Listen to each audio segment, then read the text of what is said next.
warahmatullahi wabarakatuh. Perkenalkan, nama saya Kiki Novianti. Saya mahasiswa dari PGMI semester 4 kelas A STAI Sunan Pandanaran, ingin membagikan video mengenai pembelajaran secara virtual mata pelajaran fikih untuk kelas 6 dengan materi jual beli.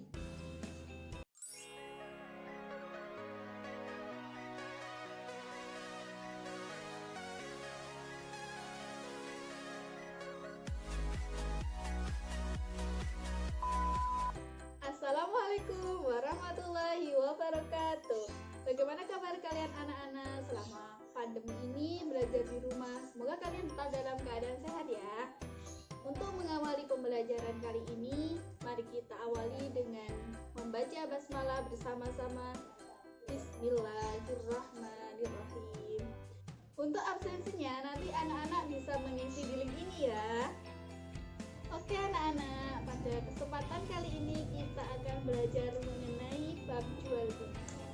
Di pembelajaran kali ini juga Ibu akan menerangkan tentang 4 subbab materi pokok, yaitu mengenai pengertian jual beli, lalu mengenai dasar jual beli, kemudian syarat dan rukun jual beli. Oke, yang pertama kita awali dulu dengan pengertian jual beli anak-anak. Jual beli sendiri dalam bahasa Arab berasal dari kata al-ba'i yang artinya menjual, mengganti, dan menukar. Dalam artian ini menukarnya itu sesuatu dengan sesuatu yang lain. Sedangkan menurut istilah para ulama fikih itu banyak yang mendefinisikannya. Yang pertama yaitu Syahid Sabik mendefinisikan jual beli dengan artian saling menukar harta dengan harta atau dengan jasa suka sama suka.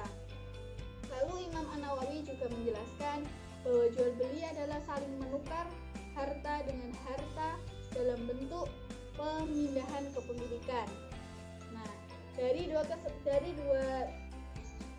pendefinisian para ulama tersebut, kita dapat menyimpulkan bahwa jual beli tersebut ialah menukar barang dengan barang atau barang dengan uang dengan jalan melepas hak milik dari yang satu kepada lain atas dasar saling merelakan atau suka sama suka. Oke anak-anak, di pembelajaran yang kedua kita akan mempelajari mengenai dasar hukum jual beli. Nah, dasar hukum itu bisa berasal dari Al-Quran, bisa berasal dari hadis-hadis Rasulullah dan para sahabat, yang kemudian ada ijma dan qiyas para ulama. Namun dalam dasar hukum jual beli ini Ibu akan menjelaskan salah satunya, yaitu dari Quran surat Al-Baqarah ayat 275 yang berbunyi Bismillahirrahmanirrahim wa ahallallahu bai'a wa harrama riba.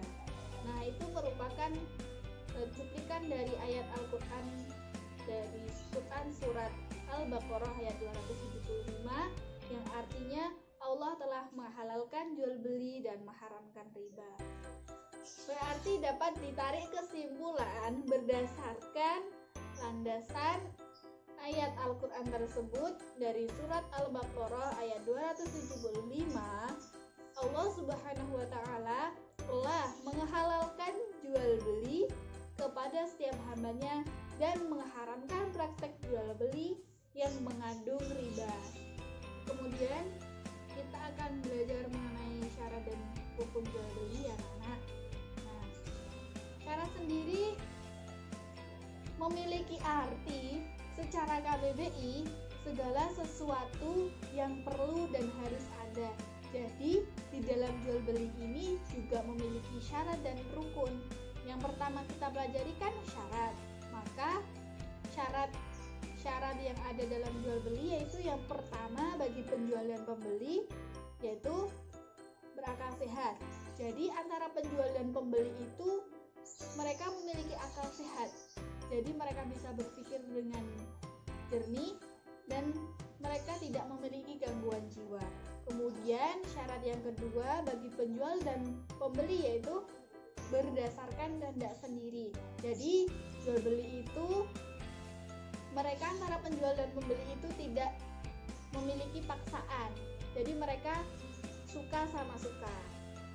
Yang ketiga yaitu syaratnya tidak berfoya-foya. Jadi dalam transaksi jual beli ini mereka tidak menghambur-hamburkan hartanya sehingga menjadikan apa yang dibeli jika berlebihan itu menjadikan mubazir.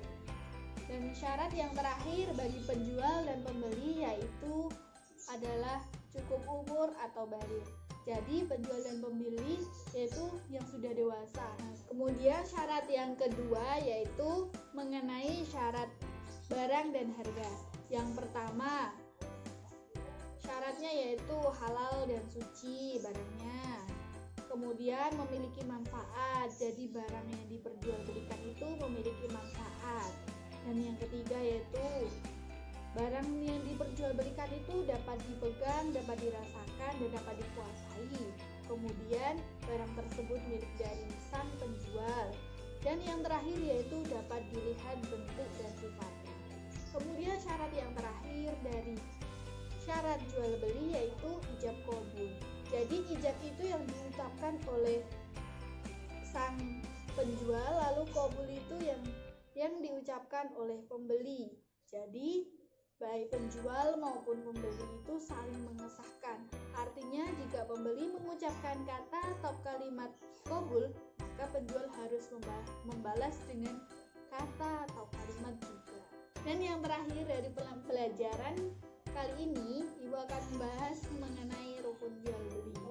Nah, rukun sendiri itu ialah sesuatu yang harus dipenuhi sebagai bentuk sahnya suatu pekerjaan. Jadi, apabila rukun-rukun dalam jual beli ini tidak dipenuhi, maka jual beli itu tidak dianggap sah. Nah, apa itu rukun jual beli? Yang pertama yaitu akad atau ijab qabul. Jadi akad atau ijab qabul itu merupakan ikatan kata antara penjual dan pembeli. Pada dasarnya ijab qabul dilakukan secara lisan. Nah, kemudian yaitu ada penjual dan pembeli. Jadi mereka berdua ini merupakan suatu subjek yang harus ada dalam jual beli. Jika tidak ada ya maka tidak dikatakan sebagai jual beli. Nah, orang yang berakad ini juga disebut subjeknya dari jual beli. Yang ketiga yaitu mengenai maqud alaih atau objek. Jadi maqud alaih ini bisa dikatakan barang yang akan diperjualbelikan. Dan yang terakhir yaitu merupakan ada nilai tukar pengganti barang.